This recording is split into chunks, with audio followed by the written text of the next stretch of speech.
Hi there, this is Mrs McTaggart, and in this video we're looking at the National 5 topic of algebraic fractions, and we're focusing on multiplying and dividing. So lots of examples to get through. So just a wee reminder of the basic rules of multiplying fractions. When you multiply fractions, you have two options. You can do the top times the top and the bottom times the bottom, i.e. multiply straight across, or you can do the karate chops where you cancel diagonally, okay? And you can do that first. So either way, you are multiplying and then simplifying, or you're simplifying then multiplying. It doesn't matter, you do what works for you. So for example, method 1 is just to multiply, so you'd do 4 times 3 is 12, 9 times 5 is 45, and then you'd be like, oh, they're in the 3 times table, so divide them both by 3, gives you 4 over 15. Using the cancelling method is you look at the diagonals and you go, well, 3 divided by 3, I'm using the wrong pen again, is 1. 9 divided by 3 is 3. And then you do 4 times the 1 is 4. 3 times the 5 is 50. So you do what works for you. Both lead you to 4 over 50. Okay? Sometimes the cross-cancelling method avoids using big numbers. Okay, and just remind you of basic division of fractions. I use the phrase keep it, change it, flip it. So you keep the first fraction as it is. You change the divide to a times, and you flip the second fraction. And then you can either multiply straight across and say, well, that's 12 over 15, and simplify by the 3 times table to 4 over 5. Or remember, you could have gone back and done the cancelling. 6 divided by 3 is 2. 3 divided by 3 is 1. And that would give you 2 times 2 is 4, and 1 times 5 is 5 as well. So we get 4 over 5. Same rule apply even when letters are introduced, okay? So you can do top times top, bottom times bottom, or you can cross cancel. So on the first one, the m's are jumping out at me, so I really want to cancel out the m's. So bye-bye to the m's. There are no numbers diagonally that cancel, so I'm just left with 2 times 5 on the top, which is 10, and 3 times 3 in the bottom, which is 9. So it just came down to a number on that one, okay? On the second one, I can see things that cancel.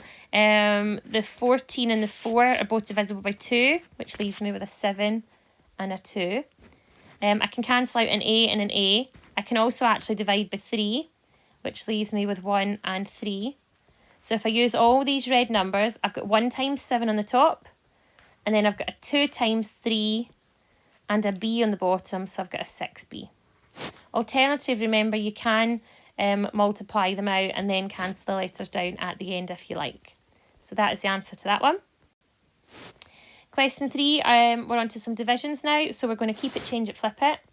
So we're going to rewrite it, keep the first fraction, change it to a times, flip the second fraction. And then we're going to look and see what can cancel diagonally. Well, the 4 and 6 both divide by 2, so divide them both by 2. I can cancel the n here, and I can cancel one of the n's from the n squared. So I'm just going to score out the squared part. So this leaves me on the top with 2n times 5, which is 10n. And on the bottom, I've got 3 times 3, which is 9. Now, if this is too much for you, feel free to do 20n squared and just go back and multiply equals 18n, and then simplify from there. Still takes you back to the same one. You can then cancel out the n with the n squared. 20 divided by 19 is 10 over 9. Second one, keep it, change it, flip it. Keep the first one, change the sign, flip it. 2b over 4a squared. Let's see what can cancel. Well, there's a b and a b on that diagonal. 6 and 4 are in the 2 times table again. That a can go with the a squared, so I'm going to get rid of the squared. So multiplying all your bits together, on the top you've got a 3 times 2 is 6. And on the bottom you've got a 2 and an a, so 6 over 2a. Now actually that's not fully simplified, because actually, bad example, this one had a 4 and a 2. That should never have happened, because they should have been simplified already. So actually this goes down to just half them both, gives you 3 over a. Okay, and my last one before I show you a couple of really sneaky exam ones that have come up. A lot more going on in this one. So 6x squared y all over 5 times y over 3x. Right, our cancelling, let's start with the 3 and the 6. They would give me a 1 and a 2. I can't cancel anything else here actually. So, oh no I can. I can cancel an x on the bottom and one of the x's from the x squared. So I'm left with a 2xyy on the top. So 2xy squared. And I'm left with 5 times 1 on the bottom, so just 5. Alternatively, remember if you're really struggling, just multiply it out and write it like this. And then look at what you can cancel down.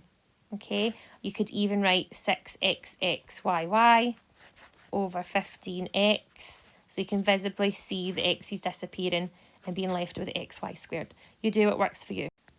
Now, in the last couple of years, there have been 2 really sneaky ones that have been done so badly in the exam because they've actually involved a bit of factorising as well, and I think they're really worth showing you. So they came up in 2018 and 2022, both very similar questions actually, both divisions as well. So first step, the minute you do any division one would be to rewrite it. So keep it, change it to times, and then flip it, because that would always get you your first mark. Then if you're looking diagonally, it looks like nothing's cancelling. However, I need you to look very closely at this. N squared minus 4, it didn't jump out to a lot of people, is actually a difference of 2 squares. So this becomes n over n minus 2, n plus 2, times n minus 2 all over 3. Now remember this whole with or without brackets, there's no bracket around that top one, but I can easily put them in. And then you can see that that will cancel with the n minus 2 down there. And what you're left with is n on the top and 3 bracket n plus 2 on the bottom. So now I've shown you that one, this second one might be more obvious what's happening. So we've got 4 over x plus 2 times, flip it, x plus 2 all squared over 5.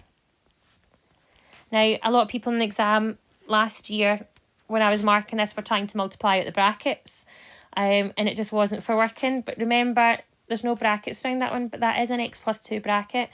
And x plus 2 all squared is like having 2 of the brackets on the top.